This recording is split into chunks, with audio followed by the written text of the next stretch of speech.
Poverty and homelessness continue to be a problem in spite of our growing economy.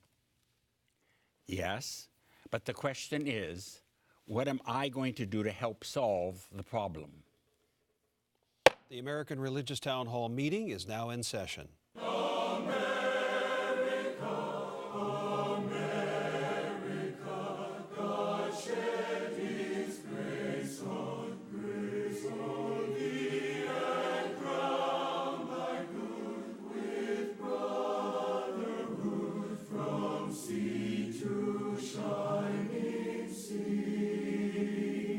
Welcome, friends, to the American Religious Town Hall meeting, where the discussion of religious, political, and social issues is meant to promote the cause of religious freedom and to help us better understand each other. And now, here's your host and moderator, Pastor Jerry Lutz. Thank you, Mark, and I would also like to welcome you to the American Religious Town Hall meeting. We're glad that you're here with us today for this important discussion. We get together like this from week to week, and if you want to see more of it, you can go to the website where we have some archive programs there. Before we get started with today's discussion, I'd like for you to meet the panelists. I'm going to ask that they introduce themselves and tell us a little bit about what they do. Let's begin with the gentleman to my right. I'm John Robert Skeldon, a priest of the Catholic Diocese of Fort Worth. I serve at St. Patrick's Cathedral in downtown Fort Worth, Texas. My name is Canon John Peterson. I am an Episcopal priest, and I am canonically resident in the Diocese of Washington.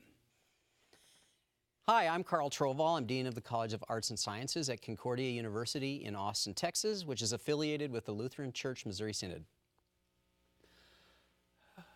My name is Bert Beach. I'm an ordained minister of the Seventh-day Adventist Church and have been working for the church for several years, especially in religious liberty and public affairs. My name is Mel Robeck. I'm Senior Professor of Church History and Ecumenics and Special Assistant to the President for Ecumenical Relations at Fuller Theological Seminary in Pasadena, California. I'm also an Assemblies of God minister. Thank you. As you can see, we have a great panel assembled here today, each one coming with expertise, wisdom, understanding of the issue we're about to discuss today. Again, I'm so glad that you've tuned in for today's discussion. Homelessness is not just a national problem. Many have come to believe it is a national disgrace. In a nation where we have one of the strongest economies and one of the highest standards of living in the world, we have a growing population of homeless people. Communities around the nation often take different approaches in dealing with homelessness and poverty. Yet the homeless continue to exist, and in recent months, their numbers seem to have grown. Many people contend that poverty and homelessness revolve around free will. People are free to make choices that lead them into poverty and homelessness, and those who are on the streets have made bad decisions. Others argue that free will has little to do with it. It is a matter of social injustice, individual privilege, and biased public policies that do not enable people to rise to the level of their abilities. Indeed, they are often used to suppress the unwanted. The panel today is being asked to consider these following questions. First, why do you think there are so many poor and homeless among us? Is it a matter of personal choice or public policy? Next question, when a homeless person, someone who is living on the street or in or near your neighborhood, personally confronts you, how do you respond? And then finally, what fears or emotions do you have when the poor or homeless confront you in a personal way? That is the subject for today. I'd like for our panelists to turn this over a little more and get into the discussion. We're going to begin with those who began the program by making opening remarks. And for that, we go back to Dr. Robeck first, and then we'll hear again from John Peterson to my left. But Dr. Robeck, tell us more of your thoughts on the subject. Right. I've thought a lot about this homelessness situation in LA County. I don't know what draws people to LA. I think it might be the weather. I mean, we've been enjoying nice warm temperatures when a lot of the nation's been freezing this winter. But I do think that we also have good social networks that continue to help people. At the same time, given all of those good things and given the fact that the economy is booming at the moment, the stock market is on the rise and everything, We have 58,000 people who are homeless and on the street in LA County right now. Now, in order for that to make sense, I mean, that's the size of a town. And I just went through and looked up a few towns around the country to see 58,000 people. What's that look like? Well, it looks like Fayetteville, Arkansas, Galveston, Texas, Palo Alto, California, Pensacola, Florida, St. Cloud, Minnesota, Terre Haute, Indiana, just to give you a sense of how huge that number is, to ask a group of people in Southern California to take care of them. The question is, how do we take care of them? And do they want to be taken care of? In some cases, we have absolute poverty. It's a huge problem. We have so many people who are extremely wealthy in the Southern California area, and we have the extremely poor who are living on the streets. Do you know that in LA, I was looking at some of the statistics this past week. Actually, LA Times carried an article in which it says that the average person who sleeps on the street or who sleeps in their car in LA right now has to pay $400 for the ticket that they give. The ticket itself is $30, but there are court fees, there are attorney fees, there are fees for the homeless, there are fees for whatever. It ends up to be over $400 for any person who gets a ticket, a citation, simply for sleeping in a public place. So we don't really have a program that's helping. Churches help. They open up their doors at nighttime to handle people once the temperature gets down to 40 degrees. We have lots of soup kitchens. Skid Row is covered with missions. Most of them, I might say relatively proudly, are run by Pentecostal churches and Pentecostal people. That's really a surprise for most people, but that's the reality in Los Angeles. So, we have lots of things in place. Some of these people are mentally ill, and they don't want to be enclosed in particular rooms or buildings. They don't want to have to live with certain kinds of rules or expectations that the city or the county has for them if they live in some of these places. It's just a very difficult thing. So how do we help them? I have a variety of ways that I try to help when people are on the street. I walk 2 miles to work every day, 2 miles home, and I am contacted by at least 5 or 6 people in every day that I walk. They ask for money. I typically say, well, I give through my church. If you want to go through this organization or that organization, I can give you a referral, or I will take them to dinner or to lunch, pay for it myself, but typically we don't give them money. It seems not to help. So I think there are a variety of ways that we can choose to deal with this kind of a problem, but it's not an easy one to resolve, and I think it calls for a great deal of thinking along our party lines, our political lines. More needs to be done for these people who are helpless and homeless and poor. Thank you, Dr. Robick. And now, Canon Peterson, you also made an opening remark. Tell us more of your thoughts on the subject, please. Yes, but before I do that, I want to thank Mel for what he said, because I think it was extremely helpful. It's simply in implementation and how one actually works to solve a problem like this. So thank you. Just a few hours before I actually started preparing for this program, I heard an incredible sermon preached by Deacon Tim Jones at St. James Episcopal Church in Hendersonville, North Carolina. Well, Tim is a deacon at St. James. His day job is vice president and operation director at the Hendersonville Rescue Mission. Tim is absolutely outstanding, and every single day he lives the national problem of homelessness on the local scene. The homeless in many of our cities or towns, it's just not cities, but certainly towns as well, are invisible. And many times invisible because we do not take the time to meet, speak, or to understand homelessness. I suspect that most of us think about the homeless, we think about the different agencies that are out there to help them. Not us, but the different agencies that are out there to help them, like government agencies, as well as Mel certainly mentioned, the feeding programs and the lodging programs that different churches have. I'm sure that there are two narratives in the moderator's statements are true. The issue of free will and the issues of social injustice. There's no one category, but certainly a wide variety of gray around each one of those. Tim has argued that day in his sermon If you really want to know where to find homeless services, go straight to the most authentic source of information. You simply go and ask a homeless person. Exactly. As a Christian, the gospel mandates us to take care of our neighbor.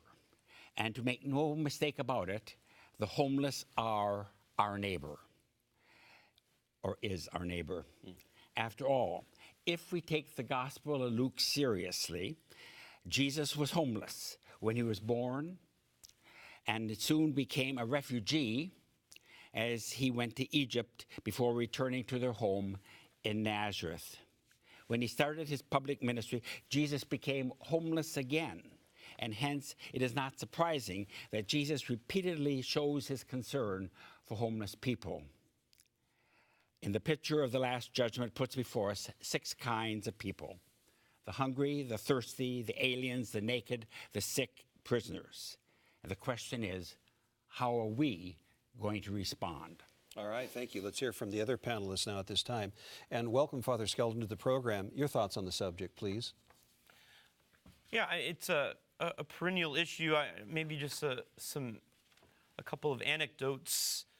You know, I think there's, I serve in downtown Fort Worth. I was actually talking with another panelist who we often see here, Reverend Plumley, because his church is just a couple blocks from where I'm at.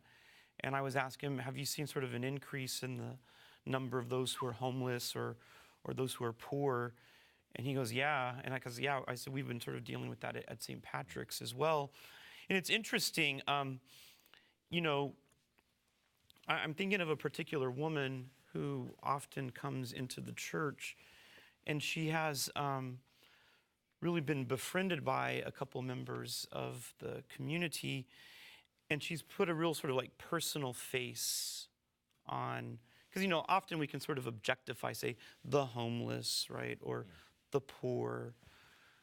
But it's, again, it goes to that issue of when we know someone, right, the walls begin to start coming down, right? And sort of maybe the pigeonholing and the categorization that may have occurred in the past, or sort of the, you know, biases or prejudices that with which we sometimes bring to those types of relationships, all that tends to sort of evaporate because of this personal relationship. And so, in some sense, this particular woman has been a real powerful, I think, model or symbol, if you will, a real relationship in people's lives. All right, thank you. And Dr. Beach, your thoughts on the subject, please. Let me just tell you something from my own experience. I've lived in 6 different countries, each one several years. Each one had a program dealing with poverty, socialism activity.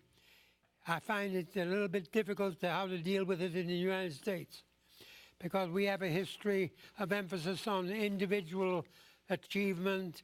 We start from poverty and you become rich because of your own effort.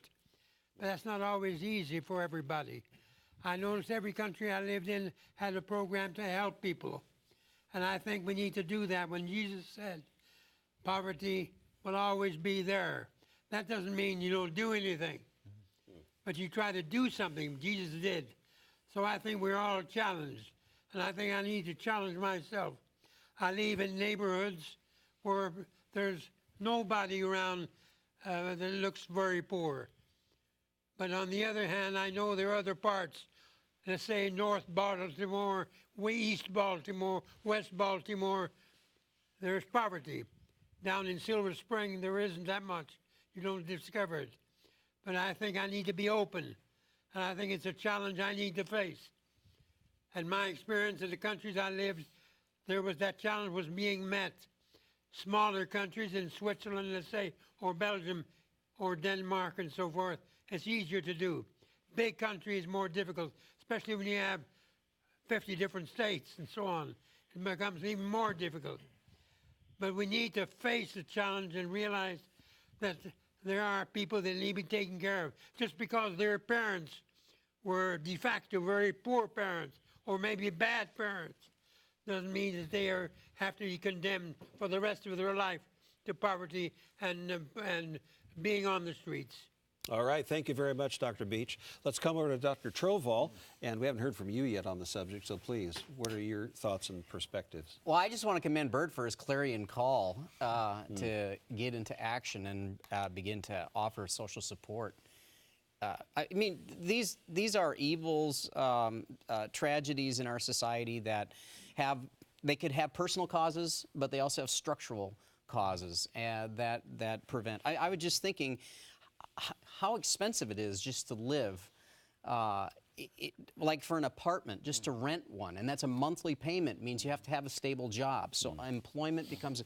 But then here's the thing: is that if you don't have transportation to your job, you will lose it, and so there has to be transportation. The other issue that I hear frequently and have read about is the amount of addiction that is existent among people who are homeless, because either it helps exacerbate the problem, or it becomes a problem when you're homeless. So then you need treatment centers to help people through that. And the food. I mean, the problem is large, as you've all said. And the only way to do it is not through some super person flying in and saving the day. It's about collective communal action on behalf of a lot of people. And one other thing, too, that I learned in Austin is just how many of the homeless are actually veterans. They've served our nation very faithfully and then come back and have an inability to get a job and then find themselves on the street. Now that you mentioned this, we often hear of homeless veterans. That is true and that is sad. But I think equally as important are the numbers of those who have mental challenges. Where do they go for help? And some people, having gone through severe difficulties with mental challenges, are often put out onto the street. There are cases, even most recently near where I live in Baltimore, where a woman was basically dumped at a bus stop from a hospital by hospital security because there was no place for her to go. So that's just an example of the depth and the complexity of what we're dealing with. So it can't be just the government, is what I'm hearing you saying. No. So who? Who? Well, I think it's a coalition among all the different sectors. I mean, it's about private organizations like churches and denominations, and it's social service structures, and there's a political angle to this. It's about finding place because I've heard too that many communities don't want homeless shelters in their neighborhood, which then becomes a prejudice against people who are in profound need. And Dr. Robeck, isn't there a place near where you live where they've dedicated areas for homeless people to live?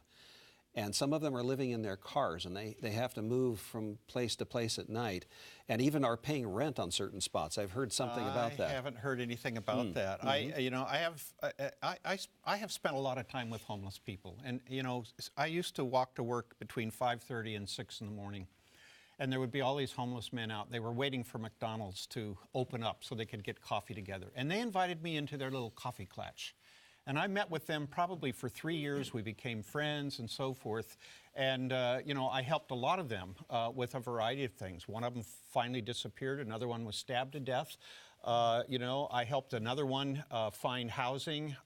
Actually, I bathed him, took care of him in his old days, his last days. And my wife happened to be the nurse at the hospital in the bed where he died. So, I mean, we've had a lot of exposure to that. And I had another coffee klatch with another series of homeless people. And I had one guy who came by simply and said, "I need a hug. My dad never hugged me. I need a hug. Would you give me a hug?"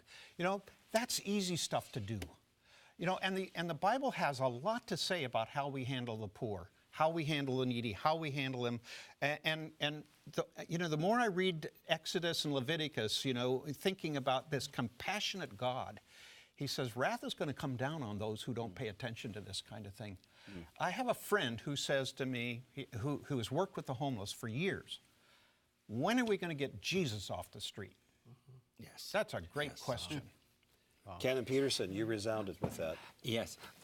I'd like to ask a question about the $400. That just Yes. sounds astronomical and Yeah. totally ludicrous. Yeah. I mean, what is the purpose of that? I mean, it's obvious a homeless person does not have $400 to pay. If they did that, they'd go to a Holiday Inn, and Yeah. or even more Higher- upscale higher than that, higher yes. than that. Yes.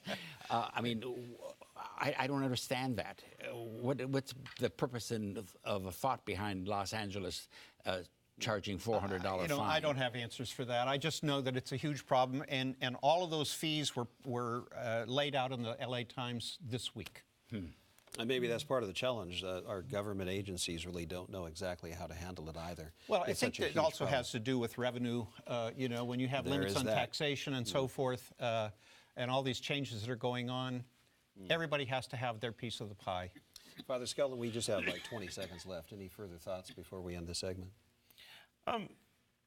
Yeah, I would just ask that we continue to, someone crossing the paths of our lives, you know, I think the mandate of the gospel, the mandate of the Judeo-Christian tradition is to, you know, to welcome the stranger, whoever he or she is. Good advice then. And thank you. Thank you for this part of the discussion. We look forward to coming back and hearing the summations from around the table. But before that, I'd like for you to hear this important message. Please stand by. Thank you, Pastor Lutz. We hope you are enjoying today's program. If you would like to learn more about the American Religious Town Hall, please visit our website at americanreligious.org. That's americanreligious.org. There you can read about the mission and history of the program, learn about the Town Hall estates, and view past programs by clicking the appropriate menu buttons. Each week, Pastor Lutz looks forward to receiving your letters. You may write to him at the address shown on your screen. Send your letters to Pastor Jerry Lutz, American Religious Town Hall Meeting, P.O. Box 180118, Dallas, Texas 75218. That's Pastor Jerry Lutz, American Religious Town Hall Meeting, P.O. Box 180118, Dallas, Texas 75218. Thank you for writing, and thank you for watching. And now, back to you, Pastor Lutz, and today's closing statements. Thank you. Welcome back. We are glad that you've joined us today, and we do hope you look at our website, and please send us your cards, letters, notes about what programs you'd like to see. Now let's go to our summary statements. We begin with Father Skelton. I think it's vitally important for the church, the mosque, the synagogue, those particularly dedicated to social justice to, in this environment, embrace those who are different, who come from different places, who are on the margins, who are in the peripheries, especially when we have political leaders denigrating various countries and places of origin of people. It's so important for us then to really play the role of the prophet in embracing those on the peripheries of society, especially the poor and the homeless. And thank you. Now let's go to Dr. Troval. The homeless, I like the line, homeless are our neighbors, and that we have Jesus out on the street. It reminds us of our obligations to care for all people in our faith tradition. And Mel, I do have to say that your care and going and having coffee, you've actually, I feel very motivated to begin to spend some of my Saturday under the bridge and to talk, and so I thank you for that. I think one other thing, just one time a homeless person had a sign out that said, "Smile, please smile. You don't have to give me anything, just smile." And that was a life-changing event for me, because now I actually smile to give them at least, I recognize you, I see you. Yeah. All right, thank you. Dr. Robeck. Yes. Matthew 25, verses 31 to 46, has a very interesting story about the end of the age when Jesus separates nations among the world, some into sheep and some into goats. And he invites the sheep in, and the goats, he says, go somewhere else. But the interesting thing is that he says, they ask him why. Why are we? When did we see you? And he says, you know, when you gave a cup of cold water, or when you fed them, or when you clothed them, or when you visited them in the jail, that was me. So when my friend said to me just this past week, when are we going to get, or how are we going to get Jesus off the street? That was the passage that came to my mind. Jesus says, as much as you've done it to them, you have done it to me. I think if we think about them as being Jesus in a sense in front of us, we will act differently than we typically do. Thank you. Well said. Now, Dr. Beach, your summation, please. Just because extreme communism made many mistakes that were oppressive doesn't mean that government and society should not be involved in helping develop people. And I think there's no excuse to not help the poor, and not only as groups, as Rotary clubs, associated churches and others, but also individuals to be interested what's happening to my neighborhood, what's happening to my neighbors. Let me help them. All right, thank you very much. Now, Canon Peterson. Yes, I want to pick up on the theme that has come out as Jesus. Because Jesus is the asylum seeker. Jesus is the wounded traveler. Jesus is the beggar who has sores. Jesus is the very face of what we see and experience when we become friends with the homeless. All right, thank you very much. This has been very insightful, very helpful. I hope you agree as you've tuned in and as you've watched today. If this is the first time that you've tuned in to the Town Hall, we especially welcome you to today's program and will encourage you, invite you to go to the website, because there you're going to find some past programs. You can see what the old set used to look like actually, and perhaps even see some of the panelists that no longer appear on the program. So however you choose to look at the Town Hall, whether it's through computer or maybe you have even tuned in on your phone, or perhaps you are watching us right there in your living room. Whichever way you've tuned in, we're glad that you've been here with us today and look forward to seeing you again. But for now, the Charter of the American Religious Town Hall provides that Roman Catholics, Protestants, Jews, educators, and others may appear on this program and can declare their beliefs without hesitancy. And the rest of the members of the panel will uphold and guarantee that American right to all who will appear, irrespective of race or creed, so that the rest of the world can see that here in America we believe in civil and religious freedom, not only in theory, but in reality. And again, we're glad that you've tuned in today. We hope to see you again soon. If you have any suggestions regarding what you'd like to see and hear discussed on this program, please write to us. Let us know what you think about these subjects. We'll be very happy to listen to you and to hear you. And so for now, friends, we're glad that you've tuned in. We hope that you'll come back very soon. May the God of all of us bless all of you. The American Religious Town Hall meeting is now adjourned. Thank you.